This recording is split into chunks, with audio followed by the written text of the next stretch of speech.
Amahoro y'Imana abane nawe nshuti mukunzi n'umugisha n'umunezero mwinshi kuba Imana yakongeye ingabire y'ubuzima kugera uyu munsi ukabugihumeka impemu z'abazima.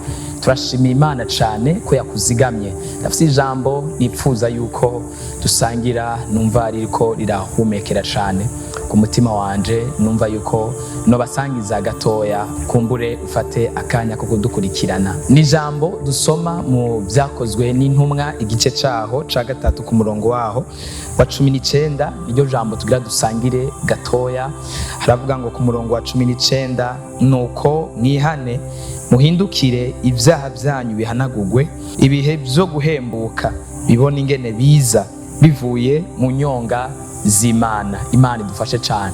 Nuko mwihane ibyaha byanyu bihanagurwe, ibihe by'impemburo bibone ingene biza bikomotse mu nyonga z'Imana.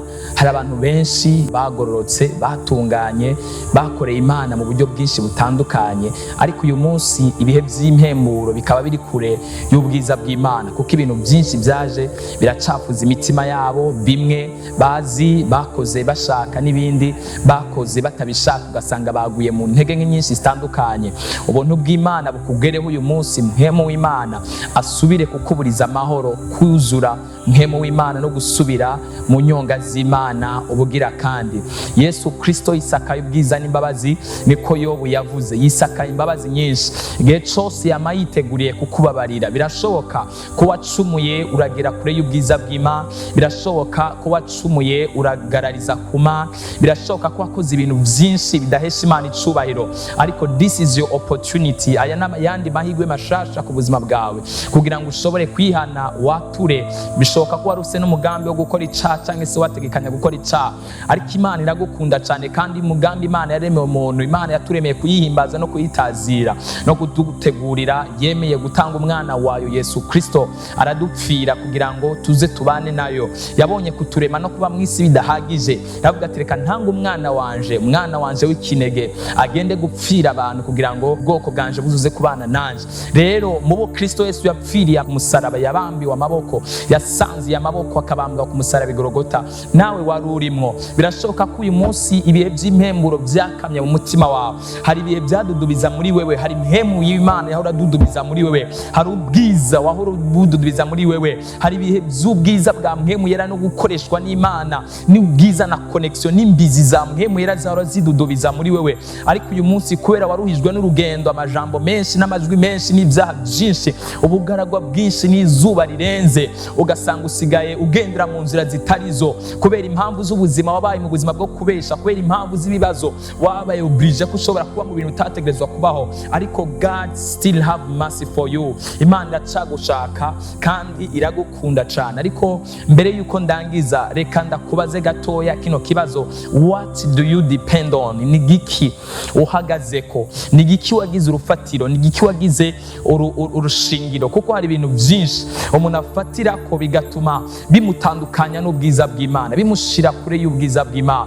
Nimba hari ikintu runaka cyoba caragushize kure y'ubwiza bw'Imana, subira wihana ugaruke mu buntu bw'Imana. Imana irakubabarira, Imana iraguharira.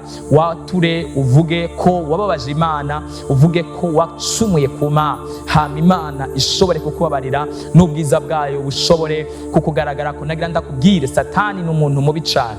Satani ntazi ikintu bita urukundo, Satani ntazi ikintu bita amahoro, Satani ntazi ikintu bita guhemba, ikintu ca pitiye ntacagira, ikintu c'urukundo ntacagira. Yaje kwica no guhonya no gutikiza, niko Bibiliya itubwira. Ica guhereza arakiguhereza, ariko yiteguye kukuhana no kukugirira nabi. Rero mwene data, ntukaze wisunga Satani canke se ibikorwa byiwe, kubera yuko ibyo aguha byose mu nyuma azohava akugarukako. Hindukira, byarashitse ukaja kure y'ubwiza bw'Imana, subira wihane, garuka mu bwiza bw'Imana. Imana ikubabarire kandi gutunganye cyane.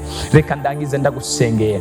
Mwami Imana, ndasengeye umwene data, yaragucumuye ko, yageze kure y'ubwiza bwawe, yarakoze ibyaha, ibyo yibuka n'ibyo atibuka, yarakoze ibyaha byinshi bimushira kure y'ubwiza bwawe.